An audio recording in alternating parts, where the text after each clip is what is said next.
تازه او نوی خبر. پوټین پر روسیې د بندیزونو لګونکي خپل ځانونه تاواني کوي. ولادیمیر پوټین وایي بندیزونه تر روسیې ډېر پخپله هغه هیوادونه ځپي چې لګولي دي. د روسیې د ولسمشر په خبره پر هیواد یې د بندیزونو لګولو له کبله اروپایي ټولنې ته تر 40 میلیارده ډالر ډېر تاوان رسېدلی دی. ښاغلي پوټین همدا راز وویل چې د اروپایي ټولنې غړو هیوادونو کې انفلاسیون یا د پیسو پړسوب په زیاتېدو دی او د بندیزونو په پایله کې به دغه نا انډولي لا نوره هم پراخه شي.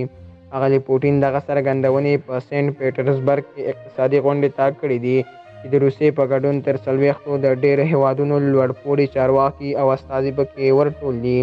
ولادیمیر پوټین ویلي چې اروپایي ټولنې د اوکراین جګړې په اړه خپل دریځ له کبله سیاسي حاکمیت بایللی دی او د اروپایي وګړو اصلي ګټې څنډې ته کړي دي. ده وویل چې لویدیځ هیوادونه د مسکو په ماتولو کې ناکام شوي دي او بندیزونه یې لیوني او احمقانه وبلل او زیاته یې کړه چې له اوله ښکاره وه چې پر روسیې اقتصادي برید نه بریالی کیږي.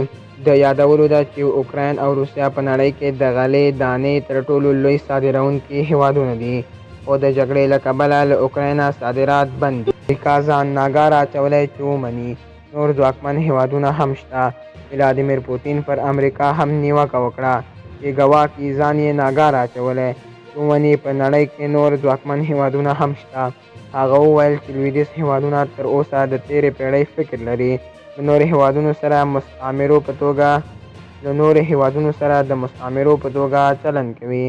د اوکراین جګړې له کبله په نړۍ کې د رامنځته شوي غذایي کړکېچ ته په اشارې سره ولادیمیر پوټین ادعا وکړه چې روسیه دا توان لري چې د غلې دانې او سرې صادرات په لوړه کچه زیات کړي. ده وویل چې یوازې د غلې صادرات تر 50 میلیونه ټنو لوړولی شي. ګرانو لیدونکو، زموږ چینل د سره سبسکرایب کړئ او په څنګ کې ورسره د ګنټۍ په نشان هم کلیک وکړئ تر څو د ټولو نه مخکې زموږ تازه او نوي خبرونه تاسو ته در ورسیږي.